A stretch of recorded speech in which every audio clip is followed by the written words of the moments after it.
Hello friends, Pandian store serial இனி வரப்போகிற எபிசோட்ஸ்க்கான review தான் பார்க்க போகிறோம். அடுத்தடுத்த சுவாரஸ்யங்களை தெரிஞ்சுக்கிறதுக்கு இந்த வீடியோவை ஸ்கிப் பண்ணாமல் கடைசி வரைக்கும் பாருங்கள்.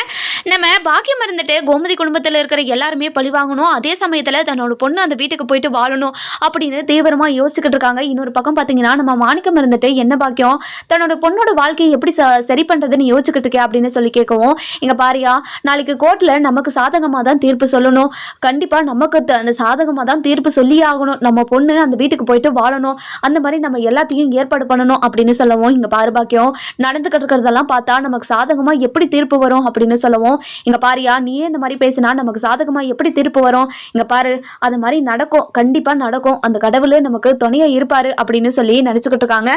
இன்னொரு பக்கம் பார்த்தீங்கன்னா நம்ம கோமதி இருந்துட்டு அதாவது பாண்டியன் கிட்ட இங்க பாருங்க நாளைக்கு கோர்ட்ல என்ன தீர்ப்பு சொல்லுவாங்க, இன்னைக்கு தீர்ப்பு சொல்றதை வச்சுதான் நம்ம சரவணோட வாழ்க்கையே இருக்குது, அது மட்டும் இல்லாம செந்திலோட வேலையும் போக போகுதுன்னு நம்ம செந்தில் சொன்னா இந்த நாளைக்கு என்னங்க தீர்ப்பு வரும் அப்படின்னு சொல்லவும், இந்த பாரு கோமதி நம்ம மேல எந்த ஒரு தப்புமே இல்லை, நம்ம மேல தப்பே இல்லாத போது நம்ம எதுக்காக பயப்படணும், நீ பயப்படாத, நமக்கு சாதகமாக தான் பதில் அதாவது தீர்ப்பு வரும் அப்படின்னு சொல்லி இந்த பக்கம் பேசிக்கிட்டு இருக்காங்க. அடுத்த நாள் காலையில எல்லாருமே கோர்ட்டுக்கு வந்துடுறாங்க. கோர்ட்டுக்கு வந்த உடனே நம்ம கோமதி இருந்துட்டு மயிலை பார்த்துட்டு பயங்கர கோவத்துல ஒரு மாதிரி முழிச்சுக்கிட்டு இருக்காங்க. அதுக்கப்புறம் என்ன நம்ம மயில இருந்துட்டு கோமதி குடும்பத்துக்கிட்ட பேசலான்னு ட்ரை பண்றாங்க. ஆனா பாக்கியம் இருந்துட்டு இங்க பாருடி உன்னோட வாழ்க்கையை சரி பண்ணணுமா வேணாமா, கொஞ்ச நேரம் அமைதியா இருடி, இன்னைக்கு உன்னோட புகுந்த வீட்டுக்கு நீ போக போற, கண்டிப்பா அதை நான் நடத்தி வைக்க தான் போறேன் அப்படின்னு சொல்லி பேசிக்கிட்டு இருக்காங்க. அதுக்கப்புறம் நம்ம மீனா இருந்துட்டு மயிலை பார்த்து பயங்கரமா மறைச்சிக்கிட்டே இருக்காங்க.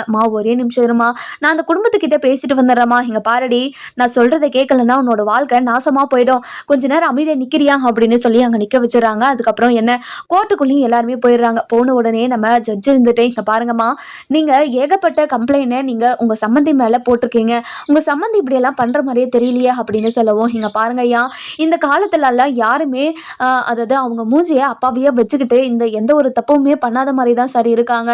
இப்போ என்னோட பொண்ணோட நிலைமையும் அந்த மாதிரி தான் சார், ஊருக்குள்ளெல்லாம் நல்ல பேர் எடுத்து வச்சுக்கிட்டு இப்போ உள்ளுக்குள்ள மட்டும் மருமகளுங்களை இவ்வளோ கொடுமைப்படுத்திக்கிட்டு இருக்காங்க. நான் என்னத்தை சொல்லுவேன் ஏதை சொல்லுவேன் அப்படின்னு சொல்லி என்னென்னத்தையோ சொல்லி ஜட்ஜையும் நம்ப வச்சிடறாங்க. இன்னொரு பக்கம் பார்த்தீங்கன்னா நம்ம கோமதியும் பாண்டியனும் எவ்வளவோ சொல்லி பார்க்குறாங்க. ஆனால் ஜட்ஜ் இருந்துட்டு நம்ம அதாவது யாரு நம்ம வாக்கியம் பார்க்க தான் பேசிக்கிட்டு இருக்காங்க. அதுக்கப்புறம் என்ன தீர்ப்பும் வந்தது. இங்கே பாருங்க இன்னும் 6 மாதம் மயில் அதாவது தங்க மயில் உங்க வீட்டில் தான் வாழணும், அதுக்கப்புறம் உங்களுக்கு பிடிக்கலன்னா டிவோர்ஸ் வாங்கிக்கோங்க அப்படின்னு ஒரு திருப்பை கொடுத்துட்றாங்க. இதை கேட்ட பாக்கியத்துக்கு பயங்கர சந்தோஷம். ஐயா எங்க மனசை புரிஞ்சுக்கிட்டு நீங்க இப்படி ஒரு தீர்ப்பை சொன்னதுக்கு ரொம்ப நன்றி ஐயா அப்படின்னு சொல்லி ஒரு பாக்கியம் இருந்துட்டு கையெடுத்து கும்பிடுவோம். இங்க பாருங்கம்மா யார் மேல தப்பு இருக்கு இல்லைன்னு சொல்லிட்டு இந்த 6 மாசத்துல தெரிய வரும். இந்த 6 மாசத்துக்கு அப்புறம் உங்க மேல தப்பு இருந்துச்சுன்னு தெரிஞ்சிச்சுன்னா கண்டிப்பா நீங்க எல்லாருமே நீங்க ஜெயிலுக்கு போக வேண்டியதா வரும் அப்படின்னு சொல்றாங்க. இதை கேட்டு நம்ம பாக்கியம் இருந்துட்டு இங்க பாருங்க சார், எங்க மேல எந்த ஒரு தப்புமே இல்லாத போது நாங்கள் எதுக்காகங்க சார் நாங்கள் ஜெயிலுக்கு போகிறோம், இப்படி ஒரு தீர்ப்பை கொடுத்ததுக்கு ரொம்ப நன்றி சார் அப்படின்னு சொல்லி கேட்டுருக்காங்க. இன்னொரு பக்கம் பார்த்தீங்கன்னா இந்த தீர்ப்பை கேட்டுட்டு கோமதி குடும்பத்தில் இருக்கிற எல்லாருமே பயங்கர ஷாக்கு. இங்கே பாருங்க ஐயா எந்த ஒரு தப்புமே பண்ணாத எங்களுக்கு எதுக்காக ஐயா இப்படி இவ்வளோ பெரிய தண்டனை கொடுத்துருக்கீங்க, அவன் மட்டும் எங்கள் வீட்டுக்கு வரவே கூடாது அப்படின்னு சொல்கிறாங்க.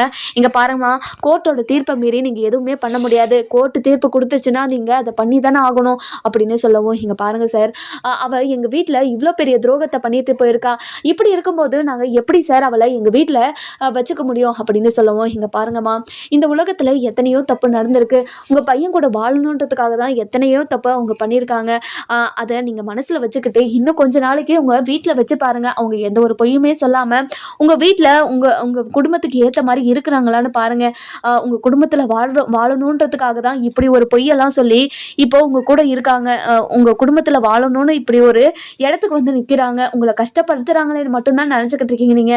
ஆனால் உங்கள் பையன் கூட சேர்ந்து வாழணும்னு நினைக்கிறத நீங்கள் நினைக்கவே மாட்டீங்க. இவ்வளோ கொடுமை பண்ணியும் உங்கள் கூட தான் வாழணும்னு நினைக்கிறாங்கல்ல, நீங்கள் வேண்டான்னு சொல்கிறதுக்கு 1000 காரணம் இருக்கலாம், அவங்க பொய் சொல்லியிருக்காங்க அது இதுன்னு நீங்கள் 1008 காரணம் சொல்லலாமா, ஆனால் அவங்க வாழணும்னு சொல்கிறதுக்கு ஒரே ஒரு காரணத்தை தான் சொல்கிறாங்க, எனக்கு அவரை பிடிச்சிருக்கு, அவரை நான் லவ் பண்ணுறேன், நான் அவர் மேலே வச்சுருக்க அன்பை அவங்க புரிஞ்சுக்க மாட்டாங்க அப்படின்னு சொல்கிறாங்க. ஒரு 6 மாதம் அவங்களுக்கு உங்களுக்காகவும் அவங்களுக்காகவும் நான் டைம் கொடுக்குறேன், 2 பேருக்குமே மனசுக்கு 6 மாதமும் அவங்களுக்கு வாழ பிடிக்கல, அவங்க மனசுக்கு ஒத்து போகல அப்படின்னா அவங்களுக்கு 2 பேருக்குமே நானே டிவோர்ஸ் கொடுத்துறேன் அப்படின்னு சொல்லி கோர்ட்டு வந்து தீர்ப்பு கொடுக்குது. இங்க பாருங்க ஐயா, இங்க பாருங்கம்மா, கோர்ட்டு தீர்ப்பு கொடுத்தாச்சு, இதுக்கு மேல நீங்க யாரும் எதுவுமே பேசக்கூடாது. அதுக்கப்புறம் பாக்கியம் கிட்ட இங்க பாருங்கம்மா, நீங்க உங்க பொண்ணை கூட்டிட்டு போய் அவங்க வீட்டுல விட்டுட்டு வாங்க, அவங்க வீட்டுல இருக்கிறவங்க யாருமே உங்க பொண்ணை எதுவும் சொல்ல மாட்டாங்க அப்படின்னு சொல்றாங்க. இதை கேட்டுட்டு நம்ம பாக்கியம் இருந்துட்டு பயங்கரமா சந்தோஷத்துல வராங்க. வெளியே வந்த உடனே நம்ம கோமதியை பார்த்துட்டு பாக்கியம் இருந்துட்டு இங்க பாருங்க, என்னோட பொண்ணை யாராச்சும் கொடுமைப்படுத்துனீங்க அவ்வளவுதான், உங்களுக்கு எல்லாருக்கும் 6 மாசம் என்னோட பொண்ணு உங்க வீட்டுல இருந்து பார்க்கட்டும், என்னோட பொண்ணோட மனசு அப்பயாச்சும் உங்களுக்கு புரியுதா என்னன்னு பாக்குறான். அவ பொய் சொல்லிட்டான்னு மட்டும் தானே சொல்லிக்கிட்டு இருக்கீங்கன்னா, ஆனா உங்க மேல எவ்வளவு பாசத்தை வச்சிருக்காங்கன்னு சொல்லிட்டு நீங்க அந்த 6 மாசத்துல புரிஞ்சுப்பீங்க. உங்களுக்காக அவ எவ்வளவு எதையும் செய்ய துணிவான்னு உங்களுக்கு தெரியணும்ல. இங்க பாருங்க சம்பந்தியம்மா, உங்களை நாங்க இவ்வளவு தூரம் கூட்டிட்டு வந்துட்டீங்களேன்னு மட்டும்தான் நீங்க நினைச்சுக்கிட்டு இருக்கீங்க. ஆனா என்னோட பொண்ணோட நிலைமையை பத்தி நீங்க யாருமே நினைச்சு பார்க்க மாட்டீங்க. என் பொண்ணு எவ்வளவு பாவம் தெரியுமா உங்களுக்கு. இங்க பாருங்க சம்பந்தி, நீங்க என்னோட பொண்ணை ஏத்துக்குவீங்கன்னு நான் நம்புறேன். 6 மாசத்துக்கு அப்புறம் என்னோட பொண்ணு மேல என் பொண்ணு உங்க மேல வச்சிருக்க பாசத்தையும் என் பொண்ணு மேல இருக்க மரியாதையும் உங்களுக்கு கூடும்னு நான் நம்புறேன். இங்க பாரடி மயிலு, இந்த 6 மாசம் தாண்டி உனக்கு டைமு. இந்த 6 மாசத்துல உங்க புகுந்த வீட்டுல இருக்கிறவங்க எல்லாரையும் நீ மாத்தி ஆகணும். உன் மனசுல இருக்கிற எல்லாத்தையும் கொட்டி தீத்துரு அப்படின்னு சொல்லி நம்ம மயில் கிட்ட சொல்லவும், நம்ம மயில் இருந்துட்டு இங்க பாருங்கம்மா, எனக்கு இப்படி ஒரு வாய்ப்பை ஏற்படுத்தி கொடுத்துக்கிறதுக்கு எனக்கு ரொம்ப நன்றிம்மா. இங்க பாருமா, இனிமே அந்த குடும்பத்தில் இருக்கிறவங்களை கஷ்டப்படுத்துறேன்னு பொய் சொல்லி எந்த வகையிலையும் அவங்களை கஷ்டப்படுத்த கூடாதம்மா அப்படின்னு சொல்லிக்கிட்டு இருக்காங்க. அதே சமயம் நம்ம மயில இருந்துட்டு கோமதி கிட்டேயும் கோமதி குடும்பத்தில் இருக்கிற எல்லாருக்கிட்டையும் இங்க பாருங்க அத்தை, மாமா, சரவணன் மாமா அப்படின்னு சொல்லி 3 பேருக்கிட்டையும் உங்ககிட்ட இன்னொரு விஷயத்தையும் நான் மறைச்சிருக்கேன். அந்த விஷயத்தை இப்பவே உங்ககிட்ட சொல்லிடுறேன். என்னோட அம்மா எனக்கு 80 பவுன் நகை போடுறேன்னு சொன்னாங்க. ஆனா எனக்கு போட்டது என்னமோ 7 பவுனு தான். மீதி எல்லாமே கவரிங் தான். இந்த விஷயத்தை எத்தனையோ முறை உங்ககிட்ட சொல்லலாம்னு நினைச்சிருக்கேன். ஆனா எந்த ஒரு சமயத்திலையும் உங்ககிட்ட சொன்னா என்ன வீட்டை விட்டு துரத்திடுவீங்களோ, இப்படி ஒரு பொய்ய சொன்ன பொண்ணை என்னோட பையனுக்கு கட்டி வச்சுட்டு நினைச்சு நீங்க எல்லாரும் ரொம்ப ஃபீல் பண்ணீங்களோன்னு நினைச்சுதான் உங்ககிட்ட நான் எதுவுமே சொல்லாம மறைச்சிட்டேன். இனிமேலும் நான் எந்த ஒரு பொய்யுமே மறைக்க மாட்டேன். அதாவது இதுக்கப்புறமும் நான் எந்த பொய்யும் மறைக்கல. சொன்ன பொய் இது வரைக்கும் தான், அவ்வளவுதான் நான் சொன்ன பொய். இதுக்கு மேலே உங்ககிட்ட நான் எதுவுமே மறைக்கிறதுக்கு இல்லை அப்படின்னு சொல்லிடுறாங்க. இதை கேட்ட சரவணன் இருந்துட்டு இங்க பாரடி, 6 மாசம் என்ன 60 வருஷம் ஆனா கூட உன் மேல இருக்கிற கோவம் எனக்கு தீராதடி. என்னோட குடும்பத்துல இருக்கிற எல்லாருமே நீ ஜெயிலுக்கு அனுப்பி வச்சுட்டு இல்லடி. என்னோட அம்மா ஜெயில எவ்வளவு கஷ்டப்பட்டாங்கன்னு எனக்கு மட்டும்தாண்டி தெரியும். இங்க பாரடி, என் குடும்பத்துல இருக்கிறவங்களை எல்லாருமே இப்படி கஷ்டப்படுத்திட்டு இல்லடி. உன்னை நான் சும்மாவே விட மாட்டேன்டி. 6 மாசம் என்னடி 60 வருஷம் ஆனாலே உன் கூட சேர்ந்து வாழ மாட்டேன்டி அப்படின்னு சொல்லிடுறாங்க. இங்க பாருங்க மாமா, அதாவது நான் உங்க மேல வச்சிருக்க அன்பு என்னன்னு கண்டிப்பா இந்த 6 மாசத்துல உங்களுக்கு புரிய வைப்பேன் மாமா. நான் சொன்னதெல்லாம் பொய்ன்றதுக்காக நான் உங்க மேல வச்சு அன்பும் பொய்ன்னு எல்லாம் சொல்லாதீங்க மாமா. ஒரு பொய்யை சொல்றதுக்காக இன்னொரு பொய்ன்னு சொல்லிட்டு எத்தனையோ பொய்யை உங்ககிட்ட சொல்லிட்டேன். ஆனா உங்க மேல வச்சிருக்க அன்பு உண்மை மாமா. ப்ளீஸ் மாமா, என்னை புரிஞ்சுக்கோங்க மாமா அப்படின்னு சொல்லிக்கிட்டு இருக்கோம். இங்க பாருடி, நீ எவ்வளவு நாடகம் ஆடவன்னு எனக்கு தெரியாதா? இப்ப ஆடிக்கிட்டு இருக்கிறதும் நாடகம் தாண்டி எனக்கு தெரியும். இப்படி கேவலமான ஒரு ஜென்மத்தை நான் எங்கேயுமே பார்த்ததில்லடி. இப்படி ஒரு ஃப்ராடு ஃபேமிலியில் என்னோட அப்பா தெரியாமல் போயிட்டு பொண்ணு கேட்டுட்டாருன்னு நினச்சதான் எனக்கு அவ்வளோ வருத்தமாக இருக்குதுடி இப்படின்னு சொல்லிட்டு நம்ம அது சரவணன் இருந்துட்டு பயங்கர கோவமாக கோர்ட்லேயே கத்துவோம். அதுக்கப்புறம் வக்கீல் இருந்துட்டு இங்கே பாருங்கள், நீங்கள் ஒரு 6 மாதம் பொறுமையாக இருந்து தான் ஆகணும். அவங்கக்கிட்ட கோவமாவோ இல்லை வார்த்தையை விட்டோ எதுவுமே பேசாதீங்க. அதுக்கப்புறம் அது வீடியோ எடுத்து வச்சுக்கிட்டு ஆதாரமாக இங்கே வந்து கோர்ட்டில் வச்சுட்ருப்பாங்க. அதனால் இந்த ஒரு 6 மாதமும் நீங்கள் பல்ல கடிச்சுக்கிட்டு அவங்க வீட்டில் இருக்கிறத நீங்கள் பொறுத்துக்கிட்டு தான் ஆகணும் அப்படின்னு வக்கீல் இருந்துட்டு கோமதி குடும்பத்துக்கிட்ட சொல்லவும், இங்க பாருங்க சார், இதுக்கு வேற வழியே இல்லையா? இதுக்கு வேற வழியே இல்லாம நம்ம என்ன பண்றது அப்படின்னு சொல்லி கேட்கவும், இங்க பாருங்க சார், ஒரு 6 மாசம் மட்டும் நீங்க பொறுத்துக்கிட்டு தான் ஆகணும். வேற எதுவுமே பண்ண முடியாது. நீங்க கோர்ட்டு கொடுத்த தீர்ப்பை நீங்க மதிச்சு தானே ஆகணும் அப்படின்னு சொல்லிக்கிட்டு இருக்கவும், அதுக்கப்புறம் மயில் இருந்துட்டு இங்க பாருங்க மாமா, உங்க வீட்டுல நான் ஒரு ஓரமா இருந்துக்கிறேன். உங்க யாருமே நான் எந்த ஒரு தொந்தரவுமே பண்ண மாட்டேன். நீங்க என்ன உங்க வீட்டுக்குள்ள சேர்த்துக்கிட்டா மட்டும் போதும் அப்படின்னு சொல்லிக்கிட்டு இருக்காங்க. அதுக்கப்புறம் நம்ம பாக்கியம் இருந்துட்டு இங்க பாருங்க சம்பந்தி, இது வரைக்கும் என்னோட பொண்ணு பொய் சொன்னதெல்லாம் உண்மைதான். ஆனா என்னோட பொண்ணா இந்த பொய்யெல்லாம் சொல்லல, நானா தான் இந்த பொய்யெல்லாம் சொல்லி உங்களுக்கு கல்யாணம் பண்ணி வச்சேன். என்னோட பொண்ணு எந்த ஒரு பொய்யுமே சொல்லாதுமா அப்படின்னு என்கிட்ட எத்தனையோ முறை சொன்னா, நான் தான் எதுவுமே கேட்காம எல்லா பொய்யும் சொல்லி கல்யாணம் பண்ணி வச்சேன். என்ன மன்னிச்சிருங்க சம்பந்தி. இது வரைக்கும் கூட்டிட்டு வந்ததை நினைச்சு நீங்க ரொம்ப கோவத்துல இருப்பீங்கன்னு எனக்கு தெரியும். ஆனா என்னோட பொண்ணோட வாழ்க்கையை காப்பாத்துறதுக்கு எனக்கு வேற வழியே தெரியல. என்னோட பொண்ணை கூட்டிட்டு போறீங்களா இல்ல நான் கூட்டிட்டு வரணுமா போலாமா அப்படின்னு சொல்லவும் அதுக்கப்புறம் பாண்டியன் இருந்துட்டு பயங்கர கோவமா கோமதி வா வீட்டுக்கு போலாம் அப்படின்னு சொல்லி கூட்டிட்டு கிளம்பிடுறாங்க. அதுக்கப்புறம் நம்ம பாக்கியம் இருந்துட்டு இங்க பாரடி மயிலு உனக்கு பெரிய சான்ஸ் கிடைச்சிருக்குடி, அந்த சான்ஸை யூஸ் பண்ணி உன்னோட புருஷனை உன்னோட கைக்குள்ள போட்டுக்கிற பாருடி.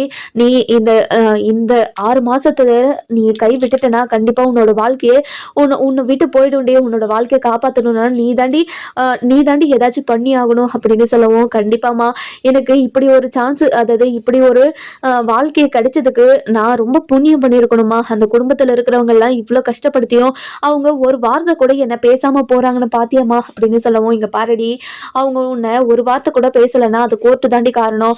நீ அவங்க ஏதாச்சும் உங்ககிட்ட பேசினாதான் அவங்க கண்டிப்பா உள்ள போற நிலைமை வரும்னு அவங்களுக்கு தெரியும்டி. அதனாலதான் இப்படியெல்லாம் அவங்க நடந்துக்கிறாங்க. கண்டிப்பா உங்ககிட்ட நல்லா நடந்துக்குவாங்கடி. உன் மேல எந்த ஒரு கோவமோ அது மாதிரி எதுவுமே பேச மாட்டாங்க. நீ கவலைப்படாம அந்த வீட்டுக்கு போ, நானே அம்மாவே உன்னை அங்க விட்டுட்டு போறேன் அப்படின்னு சொல்றாங்க.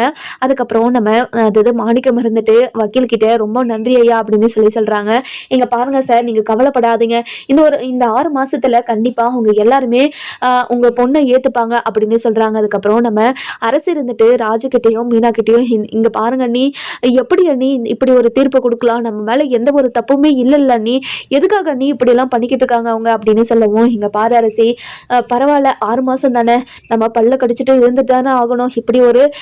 இப்படி ஒரு துரோகியை நம்ம வீட்டுல வச்சிருக்கோம், நம்ம என்ன பண்றது, சரி விடு அப்படின்னு சொல்லவும் இல்ல நீ என்னால ஏத்துக்கவே முடியல, நீ எப்படி அவங்க வீட்டுக்கு வரலாம், அவங்க எல்லாம் வீட்டுக்கு வரவே கூடாது, அதை நான் ஏத்துக்கவே மாட்டேன் அப்படின்னு சொல்லவும் அதுக்கப்புறம் நம்ம ராஜு இருந்துட்டு இங்க பாருமா அரசி, நீ கவலைப்படாதமா, கண்டிப்பா ஒரு நாள் எல்லாமே இந்த குடும்பத்துல இருக்கிற பிரச்சனை எல்லாருமே சரியாயிடும், நீ கவலைப்படாம இருமா அப்படின்னு சொல்லவும் அதுக்கப்புறம் கோமதி இருந்துட்டு கடவுளே, நாங்க என்ன போன ஜென்மத்துல எந்த பாவத்தை பண்ணிட்டு வந்தேன்னு தெரியல, என்னோட பசங்களை இப்படி வாட்டி வதச்சிக்கிட்டு இருக்கே, ஒரு பிரச்சனை போனா மறு பிரச்சனைன்னு அந்த பசங்களை அவ்வளவு கஷ்டப்படுத்திக்கிட்டு இருக்கே, உனக்கு ஒவ்வொரு விரதமா ஒண்ணு விடாம எல்லாத்தையும் பண்ணிக்கிட்டு தானே இருக்கிறேன், அப்படி இருந்தும் என்னோட குடும்பத்துக்கு எதுக்காக கஷ்டத்தை மேல கஷ்டம் கொடுத்துக்கிட்டே இருக்க அப்படின்னு சொல்லி நம்ம கோமதி இருந்துட்டு பயங்கரமா அழுதுகிட்டு இருக்கவும் அதுக்கப்புறம் என்ன வீட்டுக்கும் போயிடுறாங்க. வீட்டுக்கு போன உடனே நம்ம காந்திமதி இருந்துட்டு வாசல்லே வெயிட் பண்ணிக்கிட்டு இருக்காங்க. நம்ம கோமதி வந்த உடனே காந்திமதி இருந்துட்டு கோமதி கிட்ட கோமதி என்னாச்சு கோமதி, கோர்ட்ல என்ன சொன்னாங்க அப்படின்னு சொல்லி கேட்கவும் இதை கேட்ட நம்ம சரவணன் இருந்துட்டு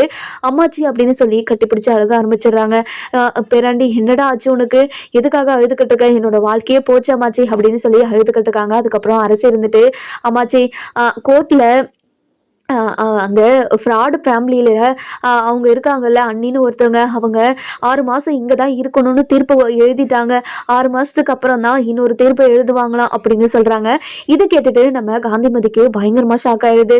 என்னடி என்ன அரசி சொல்ற நீ, அவங்க நினைச்சதை சாதிச்சுட்டாங்கல்ல அப்படின்னு சொல்லிக்கிட்டு இருக்காங்க. அதுக்கப்புறம் கோமதி இருந்துட்டு இங்க பாருமா, 6 மாசம் என்ன 60 வருஷம் ஆனாலும் என்னோட பையன் அவனை ஏத்துக்கவே மாட்டான், என் பையன் மட்டும் இல்லை கண்டிப்பா நாங்களும் அவங்களை ஏத்துக்கவே மாட்டோம், கண்டிப்பா உங்களை ஏத்துக்கவே மாட்டோம் அப்படின்னு சொல்லி பேசிக்கிட்டு இருக்காங்க. அதுக்கப்புறம் நம்ம அரசு இருந்துட்டு இங்க பாருங்க மாச்சி, என்னோட குடும்பத்துல இருக்கிறவங்க மேல எல்லாம் எப்படி ஒரு பொய்யான கம்ப்ளைண்ட் கொடுத்து இப்படி ஒரு வேலையெல்லாம் பண்ணி இந்த குடும்பத்துல எப்படி நல்லா வாழ்ந்துட முடியும்னு நினைச்சுக்கிட்டு இருக்காங்கன்னு எனக்கு ஒண்ணுமே புரிய மாட்டேங்குது அப்படின்னு சொல்லி பேசிக்கிட்டு இருக்காங்க. அதுக்கப்புறம் என்ன அந்த நேரம் பார்த்து ஆட்டோல இருந்து நம்ம மயிலோட அப்பா அம்மாவும் வந்துகிட்டு இருக்காங்க. வந்த உடனே நம்ம மயிலோட அம்மா இருந்துட்டு பாக்கியத்தையும் மயிலையும் பார்த்தா நம்ம காந்திமதி பயங்கர கோவத்தோட, உங்களுக்கெல்லாம் மனசாட்சின்னு ஒன்று இல்லவே இல்லையா, என்னோட பொண்ணோட குடும்பத்தில் இருக்கிறவங்க மேலே எப்படி இப்படியெல்லாம் ஒரு பொய்யான கம்ப்ளைண்ட் கொடுக்க முடியுது, இங்கே பாருமா என்னோட பொண்ணு உன்னை கொடுமைப்படுத்தினாலா, வரதட்சணை கேட்டு ஒவ்வொரு நாளும் உன்னை கொடுமைப்படுத்திக்கிட்டே இருந்தாலும், அதுவும் என்னோட பேரை மேலே என்னென்னலாம் பொய் சொல்லி வச்சிருக்க, என்னோட பையன் உனக்கு துரோகம் பண்ணானா அப்படின்னு சொல்லி கேட்கவும் இங்கே பாருங்கம்மாச்சி, எனக்கு என்னோட வாழ்க்கையை காப்பாற்றுறதுக்கு எனக்கு வேறு வழியே தெரியல, இங்கே இருக்கிற யாருமே இன்னும் ஏற்றுக்கிற மாதிரியும் தெரியல, அதனால தான் இப்படி ஒரு பொய் சொல்ல வேண்டியதான் ஆயிடுச்சு அப்படின்னு சொல்லி நம்ம மயிலு சொல்லவும் இங்க பாருமா, என்னதான் இருந்தாலும் இப்படி ஒரு பொய்ய சொல்லி எல்லாருமே குடும்பத்துல இருக்கிற எல்லாருமே போயிட்டு ஜெயில உட்கார வச்சுட்டியேமா, இது வரைக்கும் ஜெயிலுன்னு ஒன்று நினைச்சு கூட பார்த்துருக்க மாட்டாங்க என்னோட பொண்ணெல்லாம் அப்படின்னு சொல்லவும் இங்க பாருங்க மாச்சு, எனக்கும் இப்படியெல்லாம் நடக்கணும்லாம் எனக்கு தெரியாது, ஆனா என்னோட அம்மா என்னோட வாழ்க்கையை காப்பாற்றுறதுக்கு என்னென்னமோ பண்ணி இது வரைக்கும் கொண்டு வந்திருக்காங்க, இனிமேலும் நான் எந்த ஒரு பொய்யும் சொல்ல மாட்டேன், இனிமே அவங்க மேல இருக்கிற அன்பை நான் எல்லாத்தையும் கொடுக்குவேன், ஆனால் அவங்க என்னை புரிஞ்சுக்கலன்னா கண்டிப்பாக நான் 6 மாதத்துல இந்த வீட்டை விட்டு போயிடுறேன் அப்படின்னு நம்ம மயிலே சொல்லவும், இதை கேட்ட பாக்கியம் இருந்துட்டு, இங்கே பாருடி, நீயே எதுக்காகடி இந்த வீட்டை விட்டு போகிறேன்னு சொல்கிறேன், இங்கே பாரு, நீயே இந்த வீட்டை விட்டு போகிறேன்னு சொன்னாலையும் நான் அதை விட மாட்டேன், நீ இங்கே தான் வாழ்ந்தாகணும், இது உன்னோட வீடு அப்படின்னு சொல்லி கரராக சொல்லவும், இதை கேட்ட கோமதி இருந்துட்டு, மா அவங்க கிட்டலாம் நீ எதுக்காக பேசிக்கிட்டு இருக்க, இன்னும் 6 மாதம் தான் இங்கே இருக்க போகிறாங்க, 6 மாதத்துல இந்த வீட்டை விட்டு போக போகிறாங்க, அவ்வளோதானே, இந்த வீட்டுக்கு விருந்தாளி மாதிரி வந்து விருந்தாளி மாதிரியே போயிட்டுமா, நீ அவங்க கிட்ட பேசாத, அதுக்கப்புறம் இதெல்லாம் வீடியோ எடுத்துகிட்டு போயிட்டு என்னை இப்படி பண்ணாங்க அப்படி பண்ணாங்கன்னு போலீஸ் ஸ்டேஷனில் கம்ப்ளைண்ட் கொடுத்து அதுக்கு ஒரு நம்ம 4 நாள் போலீஸ் ஸ்டேஷனில் உட்காந்துட்டு வரணும், அவங்கக்கிட்ட நம்ம எதுவுமே வச்சுக்க கூடாதம்மா அப்படின்னு சொல்கிறாங்க. இதை கேட்டுட்டு நம்ம அதாவது ராஜு இருந்துட்டு, இங்கே பாருங்க மச்சி, நீங்கள் வாங்க, அவங்க கிட்டலாம் பேசாதீங்க அப்படின்னு சொல்லி கூப்பிடவும், நம்ம மயில் இருந்துட்டு, என்ன ராஜி, என்ன நீயே இந்த மாதிரியெல்லாம் பண்ணுற, உங்கள் அப்பத்தான் என்கிட்ட பேசக்கூடாதா, ஏன் ராஜி இப்படியெல்லாம் பண்ணுற அப்படின்னு சொல்லி கேட்கவும், இங்கே பாருங்கள், உங்ககிட்ட நான் எதுவும் பேச விரும்பலை, நீங்கள் பண்ணதுக்கெல்லாம் உங்ககிட்ட நாங்கள் பேசிட்டு இருக்கணும்னு நினச்சிக்கிட்டு இருக்கீங்களா, நீங்கள் எப்படி மனசாட்சியே இல்லாமல் உங்களுக்கு இப்படியெல்லாம் பேச தோணுது அப்படின்னு சொல்லவும், இதை கேட்ட நம்ம ராஜு இருந்துட்டு, அதாவது மயில் இருந்துட்டு, இங்கே பாரு ராஜி, என்னோட வாழ்க்கையை காப்பாற்றுறதுக்கு எனக்கு வேறு வழியே தெரியல, நான் என்ன தான் பண்ணுவேன், உன்னோட வாழ்க்கையில் இப்படியெல்லாம் நடந்திருந்தா நீ என்ன பண்ணியிருப்ப, இங்கே பாருங்கள், அதாவது உங்களை வச்சு என்னை கம்பேர் பண்ணியெல்லாம் பேசாதீங்க, உங்களை மாதிரியெல்லாம் நான் பொய் சொல்ல மாட்டேன், அப்படி பொய் சொல்லி வாழணுன்ற அவசியம் எனக்கு இல்லவே கிடையாது அப்படின்னு சொல்லவும், இதை கேட்ட பாக்கியம் இருந்துட்டு, இங்கே பாருமா, எல்லாம் ஓகேமா தான் வாழ்கிறீங்க, எல்லாம் எனக்கு தெரியும், என்னோட பொண்ணை குறை சொல்கிற வேலை மட்டும் வச்சுக்காதீங்க, யாராச்சும் என்னோட பொண்ணு ஏதாச்சும் சொன்னீங்க அவ்வளோதான், இங்கே நடக்கிறதே வேற அப்படின்னு சொல்கிறாங்க. இதை கேட்டுட்டு நம்ம கோமதி இருந்துட்டு, ஏ ராஜி, மற்றவங்க கூட எல்லாம் நீ எதுக்காக பேசுகிற, யாரோ எவரோ வராங்க போகிறாங்க, அதை பற்றி நமக்கு என்ன கவலை, நம்ம போகலாமா வீட்டுக்கு அப்படின்னு சொல்லி வீட்டுக்குள்ளே கூட்டிகிட்டு போயிடுறாங்க. அதுக்கப்புறம் நம்ம காந்திமதி இருந்துட்டு, கோமதி நீ எதுக்குமே கவலைப்படாத, இந்த வீட்டில் இருக்கிற பிரச்சனை எல்லாமே சீக்கிரம் சரியாயிடும் அப்படின்னு சொல்லிக்கிட்டு இருக்காங்க. அதுக்கப்புறம் நம்ம பாண்டியன் இருந்துட்டு போயிட்டு சோபா மேலே உட்காந்து பயங்கர கோவத்தில் உட்காந்துக்கிட்டு இருக்கோம். அதுக்கப்புறம் நம்ம பழனி வராரு, வந்த உடனே மச்சான் என்ன மச்சான் ஆச்சு, கோர்ட்டில் என்ன மச்சான் சொன்னாங்க அப்படின்னு சொல்லி கேட்கவும், அதுக்கப்புறம் என்ன நம்ம அதாவது பாண்டியன் இருந்துட்டு பழனிக்கிட்ட, இங்கே பாருடா பழனி, அவங்க 6 மாதத்துக்கு இந்த வீட்டில் தான் இருக்கணும்னு தீர்ப்பு கொடுத்துட்டாங்க, 6 மாதத்துக்கு கழிச்சு உங்களுக்கு என்ன விருப்பம் இருக்குதோ அதை எங்ககிட்ட கேளுங்க, நான் பண்ணி கொடுக்குறேன் அப்படின்னு சொல்லிட்டாங்க. இதுக்கப்புறம் நான் என்ன பண்ணுறது ஏது பண்ணுறதுனே தெரியல, சரவணன் ரொம்பவே மனசு உடைஞ்சு போயிட்டு உள்ளே உட்காந்துக்கிட்டு இருக்கான், அவனுக்கு என்ன சொல்லி ஆறுதல் சொல்கிறதுனே எனக்கு ஒன்றும் புரிய மாட்டேங்குது அப்படின்னு சொல்லிக்கிட்டு இருக்காங்க. அதுக்கப்புறம் என்ன நம்ம மயில் இருந்துட்டு வீட்டுக்குள்ளே வராங்க. வீட்டுக்குள்ளே வரதை பார்த்துட்டு பயங்கர கோவத்தில் வீட்டுக்குள்ளே இருக்கிறவங்கலாம் முறைச்சிக்கிட்டே இருக்காங்க. அதுக்கப்புறம் என்ன மயில் இருந்துட்டு ரொம்பவே அழுதுகிட்டே உள்ள வரவும், இங்க பாருங்க மாமா, நான் பண்ணதெல்லாம் தப்புதான் மாமா, என்ன மன்னிச்சிருங்க மாமா அப்படின்னு சொல்லவும், இங்க பாருப்பா, உன்னை எதுவுமே பேசக்கூடாது, உன்கிட்ட பேசக்கூடாது, உன்கிட்ட எதுவுமே வச்சுக்க கூடாதுன்னு அமைதியா இருக்கேன், அதுக்கப்புறம் நீயே என்கிட்ட வந்து பேசி என்கிட்ட வாங்கி கட்டிக்காத, இங்க இருந்து கிளம்புமா அப்படின்னு சொல்லவும், இங்க பாருங்க மாமா, நான் பண்ணதெல்லாம் தப்பு தான், நான் இல்லைன்னெல்லாம் சொல்லலை, ஆனா அதுக்காக என்கிட்ட பேசாமல்லாம் யாருமே இருக்காதீங்க மாமா, நீங்க யாரும் பேசாம இருந்தீங்கன்னா எனக்கு ரொம்ப கஷ்டமா இருக்கும் மாமா, ப்ளீஸ் மாமா, என்கிட்ட பேசாமல்லாம் இருக்காதீங்க மாமா அப்படின்னு சொல்லி கெஞ்சிக்கிட்டு இருக்கவும், அதுக்கப்புறம் நம்ம சரவணன் வந்துட்டு பயங்கர கோவத்தோட வரவும், இங்க பாருடி, என்னோட அப்பா கிட்டயோ அம்மா கிட்டயோ இல்லை இங்க இருக்கிற யாருக்கிட்டயோ நீ பேசவே கூடாதுடி, இந்த வீட்டில் இருக்கணும்னு நினைச்சல, 6 மாசம் இருந்துக்கிட்டு இந்த வீட்டை விட்டு அப்படியே எப்படி வந்தியோ அப்படியே போயிடணும் அப்படின்னு சொல்லி பேசிக்கிட்டு இருக்காங்க. அதுக்கப்புறம் என்ன நம்ம கோமதி இருந்துட்டு மயில் இருந்துட்டு, மாமா என்ன மாமா இப்படியெல்லாம் பேசிக்கிட்டு இருக்கீங்களே அப்படின்னு சொல்லவும், இங்கே பாருடி, என்கிட்ட மாமான்ற வேலைலாம் வச்சுக்காத, இனிமேல் இந்த மாதிரி பேசிக்கிட்டு இருந்தேன்னா எனக்கு பயங்கர கோவம் வந்துடும், ஏதோ கோர்ட்டு தீர்ப்பு சொல்லிடுச்சுன்றதுக்காக தான் நீ இந்த வீட்டில் நின்றுட்டு இருக்க, இல்லைனா உன்னை கழுத்தை பிடிச்சி வெளியே தள்ளியிருப்பேன் அப்படின்னு சொல்லவும், இதை கேட்ட நம்ம பாக்கியம் இருந்துட்டு, இங்கே பாருங்க மாப்பிள்ள, என்னோட பொண்ணை நீங்கள் ஏதாச்சும் கொடுமைப்படுத்துனீங்கன்னு எனக்கு தெரிஞ்சது, அதுக்கு அடுத்த நிமிஷமே நீங்கள் எல்லாருமே ஜெயிலில் இருப்பீங்க தெரிஞ்சுக்கோங்க அப்படின்னு சொல்கிறாங்க.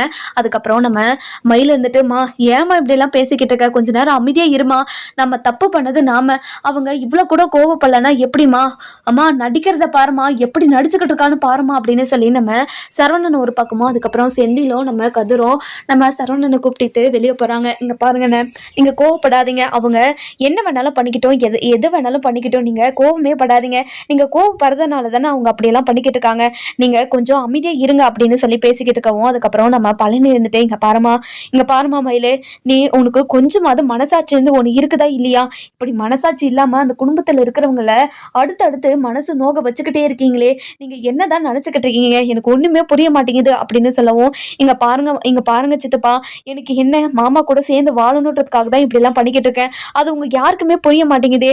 நான் எவ்வளோதான் உங்ககிட்ட சொல்லி புரிய வச்சாலும் நீங்கள் யாருமே புரிஞ்சுக்க மாட்டீங்களே அப்படின்னு சொல்லவும், இங்கே பாருமா மயிலு, நீ மனசில் வந்து அவன் கூட சேர்ந்து வாழணும்னு நினைக்கிற. ஆனா அவன் கூட சேர்ந்து வாழக்கூடாதுன்னு நினைக்கிறானே, அதை நீ புரிஞ்சுக்கிறியா? உன்னோட பக்கம் இருக்கிற நியாயத்தை மட்டும் நீ எல்லார்கிட்டயும் சொல்லணும்னு நினைக்கிறல்ல, ஆனா அவன் பக்கம் இருக்கிற நியாயத்தை நீ ஏன் புரிஞ்சுக்கவே மாட்டேங்கிற? இவ்வளவு தப்பு பண்ணிட்டு எப்படி உன்னை ஏத்துப்பான்னு நீ நினைச்சுக்கிட்டு இருக்க? உனக்கு கொஞ்சமாவது மண்டையில மூளை இருக்குதா இல்லையா அப்படின்னு சொல்லவும், இதை கேட்ட பாக்கியம் இருந்துட்டு, இங்க பாரு தம்பி, நீ ரொம்ப ஓவரா பேசிக்கிட்டே இருக்க. அதுக்கப்புறம் உன் மேலேயும் கேஸை கொடுத்து நான் உள்ள தள்ளிடுவேன், தெரிஞ்சுக்கோ. இங்க பாருமா, என்னம்மா அடிக்கடிக்கு நீ உள்ள தள்ளிடுவேன்னு பேசிக்கிட்டே இருக்க. உன்னால என்ன பண்ண முடியுமோ பண்ணிக்கோமா. பண்றதெல்லாம் பண்ணிட்டு எப்படி திமிரா பேசிக்கிட்டு இருக்கன்னு பாரு. இங்க பாரு, இன்னும் 6 மாசம் தான் இங்க இருக்க போறீங்க. அந்த 6 மாசமும் எந்த பிரச்சனையுமே இப்படி பண்ணாம யாருக்கிட்டையுமே பேசாம இருந்துட்டா நல்லது உங்களுக்கு. இல்லைன்னா கண்டிப்பா நான் ஏதாவது பண்ணிடுவேன், தெரிஞ்சுக்கோங்க அப்படின்னு சொல்லிக்கிட்டு இருக்கவும், அதுக்கப்புறம் கதிரும் நம்ம செந்திலும் சரவணன் கிட்ட, இங்க பாருங்கண்ணே, நீங்க கவலைப்படாதீங்க, இன்னும் 6 மாசம் தானே அப்படின்னு சொல்லி ஆறுதலை சொல்லிக்கிட்டு இருக்கோம். இல்லடா, அவ மூஞ்ச பார்த்துக்கிட்டு 6 மாசம் என்னால இருக்கவே முடியாதுடா, நான் எங்கேயாச்சும் வெளியூருக்கு வேலைக்கு போறேன்டா அப்படின்னு சொல்லவும், என்னென்ன சொல்றீங்க நீங்க சொல்றது என்னால ஏத்துக்கவே முடியாதுண்ணே. அவங்களுக்காக நீ எதுக்குண்ணே இந்த வீட்டை விட்டு போகணும்? அவங்க தான் இந்த வீட்டை விட்டு போகணும். நீ எதுக்காகண்ணே? இங்க பாரு செந்தில், கதிரு, என்னால அவளை மூஞ்ச பார்த்துக்கிட்டு இருக்கலாம் முடியாது. ஒரு கொஞ்ச நாளைக்கு நான் வெளியே போயிட்டு இருந்துட்டு வரனே, என்னால் எனக்கு கொஞ்சமாவது மனசுக்கு நிம்மதியாவது கிடைக்கும்ல அப்படின்னு சொல்லவும், இங்கே பாருங்கண்ணே, நீங்கள் தனியாக போனால் தான் உங்களுக்கு மனசுக்கு நிம்மதி கிடைக்கும்னா நீங்கள் வெளியூருக்கு வேலைக்கு போங்கண்ணே, நீங்கள் கவலைப்படாதீங்க அப்படின்னு சொல்லி நம்ம அதாவது சரவணன் கிட்ட ஆறுதல் சொல்லிக்கிட்டு இருக்காங்க. அதுக்கப்புறம் சரவணன் வந்துட்டு குடுக்குடுன்னு உள்ளே போகிறாரு. உள்ளே போன உடனே நம்ம சரவணன் வந்துட்டு பேக்கில் எடுத்து வச்சு அதுக்குள்ளே எல்லா துணியும் அவரோட துணியெல்லாம் எடுத்து படன்னு எடுத்து வச்சுக்கிறாரு. எடுத்து வச்சுக்கிட்டு பேகை தூக்கிட்டு வெளியே வராரு. நம்ம கோமதி வந்துட்டு சரவணன் பேகும் கையுமா இருக்கிறத பார்த்துட்டு பயங்கர ஷாக்கோட, டே சரவணா, என்னடா ஆச்சு உனக்கு? எதுக்காகடா பேகும் கையுமா வந்து நிக்கிற அப்படின்னு சொல்லவும், இங்க பாருங்கம்மா, நான் வெளியூருக்கு வேலைக்கு போகிறோமா அப்படின்னு சொல்கிறாங்க. நீ சரவணா, என்னடா சொல்கிற நீ? எதுக்காகடா நீ இந்த வீட்டை விட்டு போகணும்? நீ இந்த வீட்டை விட்டெல்லாம் போகக்கூடாதுடா, நீ இந்த வீட்டை விட்டு போகவே கூடாது அப்படின்னு சொல்லவும், இதை கேட்ட நம்ம பாண்டியன் இருந்துட்டு, டே சரவணா, ஏன்டா இப்படி ஒரு முட்டாள்தனமான ஒரு முடிவெல்லாம் எடுக்கிற நீ அப்படின்னு சொல்லி கேட்கவும், இங்கே பாருங்க மாமா, இங்கே பாருங்கப்பா, எனக்கு இந்த வீட்டில் அவள் மூஞ்ச பார்த்துக்கிட்டாலாம் என்னால் இருக்க முடியாது. அப்புறமா நானே என்னை ஏதாச்சும் பண்ணிப்பணும்னு எனக்கு பயமாக இருக்குது. நான் உயிரோடு உங்களுக்கு வேணும்னா என்னை இப்போது வெளியூருக்கு வேலைக்கு போக விடுங்க. நான் இந்த வீட்டிலே இருந்தேன்னா நான் ஏதாச்சும் ஆயிடுவோன்னு எனக்கு பயமாக இருக்குது. அதனால் நான் இந்த வீட்டை விட்டு போகிறேன்ப்பா அப்படின்னு சொல்லவும், அதுக்கப்புறம் கோமதி இருந்துட்டு போயிட்டு நம்ம மயில்கிட்ட, இங்கே பாருடி, என்னோட பையனை இந்த நிலைமைக்கு ஆளாக்கிட்டுல, என்னோட பையனவே இந்த வீட்டை விட்டு துரத்த வச்சுட்டு இல்லடி, என்னோட பையன் பாவண்டி, உனக்கு என்ன பாவம் பண்ணா? உன்னை நல்லா தானே பார்த்துக்கிட்டான், அவனுக்கு எதுக்காக இவ்வளோ பெரிய துரோகத்தை பண்ண நீ அப்படின்னு அழுதுகிட்டே சொல்லவும், மாமா ப்ளீஸ் மாமா, நான் பண்ணதெல்லாம் தப்பு தான் மாமா, மன்னிச்சிருங்க மாமா, இனிமேல் நான் எந்த ஒரு தப்புமே பண்ண மாட்டேன்னு உங்ககிட்ட நான் ஏற்கனவே எத்தனையோ முறை சொல்கிறேன் மாமா, ஆனால் நீங்கள் என்னை புரிஞ்சுக்கவே மாட்டீங்க மாமா. இங்கே பாருடி, உன் கூட சேர்ந்து வாழ முடியாதுன்னு நானும் ஏற்கனவே உங்ககிட்ட எத்தனையோ முறை சொல்லிட்டேன், ஆனால் நீ தாண்டி எதுவுமே புரிஞ்சுக்க மாட்டேன், ஏன்டி இப்படியெல்லாம் பண்ணிக்கிட்டு இருக்க அப்படின்னு சொல்லவும், இதை கேட்ட நம்ம அதாவது பாக்கியம் இருந்துட்டு, இங்கே பாருங்கள், என்னோட பொண்ணுக்கிட்ட நீங்கள் எதுக்காக இப்படியெல்லாம் பேசிக்கிட்டு இருக்கீங்க? நீங்கள் இப்படி பேசிக்கிட்டு இருக்கிறத பார்த்துட்டு நான் இதெல்லாம் எல்லாத்தையும் வீடியோ எடுத்து நான் போயிட்டு கோர்ட்டில் காட்ட தான் போகிறேன் அப்படின்னு சொல்லவும், அதுக்கப்புறம் பாக்கியம் இருந்துட்டு கோமதி இருந்துட்டு, இங்கே பாருங்கள், என்னோட பையனை இப்படி இந்த நிலைமைக்கு ஆளாக்கிட்டீங்களே, நீங்கள் எல்லாரும் ரொம்ப சந்தோஷமாக இருப்பீங்க, ரொம்ப நல்லா இருப்பீங்க அப்படின்னு சொல்லவும், அதுக்கப்புறம் பாக்கியம் இருந்துட்டு, இங்கே பாருங்க மாப்பிள்ள, நீங்கள் இந்த ஊரை விட்டெல்லாம் போக முடியாது, கோர்ட் ஆர்டர் கொடுத்துருக்கு, நீங்கள் 2 பேரும் சேர்ந்து வாழ சொல்லி. இந்த 6 மாதத்தில் நீங்கள் கண்டிப்பாக சேர்ந்து வாழுவீங்கன்னு எனக்கு தோணுது, அதனால் நீங்கள் இங்கே தான் இருந்தாகணும், கோர்ட்டு ஆர்டரை மீறி நீங்கள் எங்கேயுமே போக முடியாது அப்படின்னு சொல்லவும், இங்கே பாருங்கள், 6 மாதத்துக்கு வேலைக்கு போகக்கூடாதுன்னு யாரும் சொல்ல முடியாது, நான் வெளியூருக்கு வேலைக்கு போகிறேன் அப்படின்னு சொல்லவும், இங்கே பாருங்கள் மாப்பிள்ள, நீங்கள் இது இப்போ வரைக்கும் நீங்கள் உங்கள் அப்பா கடையில் தானே வேலை பார்த்துக்கிட்டு இருந்தீங்க, அந்த மாதிரியே பார்த்துக்கிட்டு இருந்தீங்களே. இங்கே பாருங்கள், நீங்கள் சொல்கிற வேலையை பார்க்கறதுக்கு நான் ஒன்றும் உங்கள் அடிமை கிடையாது, நான் எங்கே வேலைக்கு போகணும்னு விருப்பப்படுறனோ நான் அங்கே வேலைக்கு போய்க்கிறேன், நீங்கள் எனக்கு கிளாஸ் எடுக்காதீங்க, வருத்தப்படாதீங்க அப்படின்னு சொல்றாங்க. அதுக்கப்புறம் நம்ம பாண்டியன் கிட்ட போயிட்டு சரவணன் இருந்துட்டு, இங்க பாருங்கப்பா, நான் இப்படி ஒரு முடிவை எடுக்கிறேன்னு நீங்க வருத்தப்படாதீங்கப்பா. ஏன்னா இந்த வீட்டுல இத்தனை கொடுமையும் இத்தனை சகஜையிலையும் தாங்கிக்கிட்டே என்னால இருக்க முடியாதுப்பா. நான் ஏற்கனவே ரொம்ப மனசு உடைஞ்சு போயிருக்கேன். உங்களெல்லாம் ஜெயில போட வச்சு இவ எவ்வளவோ கஷ்டப்படுத்திருக்கா. இவ மூஞ்ச பாத்துக்கிட்டு எப்படிப்பா என்னால இந்த வீட்டுக்குள்ள இருக்க முடியும்? இங்க பாருப்பா சரவணா, நான் அப்பா சொன்னா கேட்பே மாட்டியா? இங்க பாரு, 6 மாசம் நீ இந்த வீட்டுல இருந்துதான் ஆகணும். நீ பல்ல கடிச்சிட்டு இந்த வீட்டுல இருந்துரு. நம்ம கடைக்கு போயிடுவோம். கடைக்கு போயிட்டு கடைக்கு ஃபுல்லா அங்க இருந்துருவோம். ப்ளீஸ்டா சரவணா, நீ என்னை விட்டு போகாதடா. நீ தனியா போயிட்டு நான் உன்னை நினைச்சு உன்னோட அம்மாவும் சரி நானும் சரி ரொம்பவே மனசு உடைஞ்சு போயிடுவான்டா. நான் எங்களை நினைச்சு நீ இந்த வீட்டுல இருடா அப்படின்னு பேசிக்கிட்டு இருக்காங்க. இதெல்லாம் கேட்ட நம்ம மயில இருந்துட்டு இந்த குடும்பத்துல இருக்கிறவங்கள இவ்வளோ கஷ்டப்படுத்திட்டோமே நினைச்சு ரொம்பவே ஃபீல் பண்ணிக்கிட்டு இருக்காங்க. ஐயோ கடவுளே, இந்த குடும்பத்துல இருக்கிறவங்கள இப்படி கஷ்டப்படுத்திருக்க கூடாதோ அப்படின்னு நினைச்சுக்கிட்டு இருக்காங்க. அதுக்கப்புறம் நம்ம கோமதி இருந்துட்டு ரொம்பவே அழுதுகிட்டே இருக்கவும் நம்ம சரவணன் இருந்துட்டு அந்த கோமதி கட்டி பிடிச்சிக்கிட்டு, அம்மா நீங்க கவலைப்படாதீங்கம்மா, கண்டிப்பா உன்னோட பையன் சந்தோஷமா இருப்பேன். இவ இந்த வீட்டுல இருக்கிறதுனால நான் கஷ்டப்படுவேன்னு மட்டும் நினைச்சு பார்க்காதீங்கம்மா. அவ இந்த வீட்டுல இல்லைன்னு நான் நினைச்சுக்கிறேன். நீங்க என்ன நினைச்சு கவலைப்படாதீங்க அப்படின்னு சொல்லிக்கிட்டு இருக்காங்க. இந்த கதையில அடுத்தடுத்து என்ன சுவாரஸ்யம் நடக்குதுன்னு சொல்லிட்டு நம்ம வர எபிசோட்ல பார்க்கலாம். இந்த வீடியோ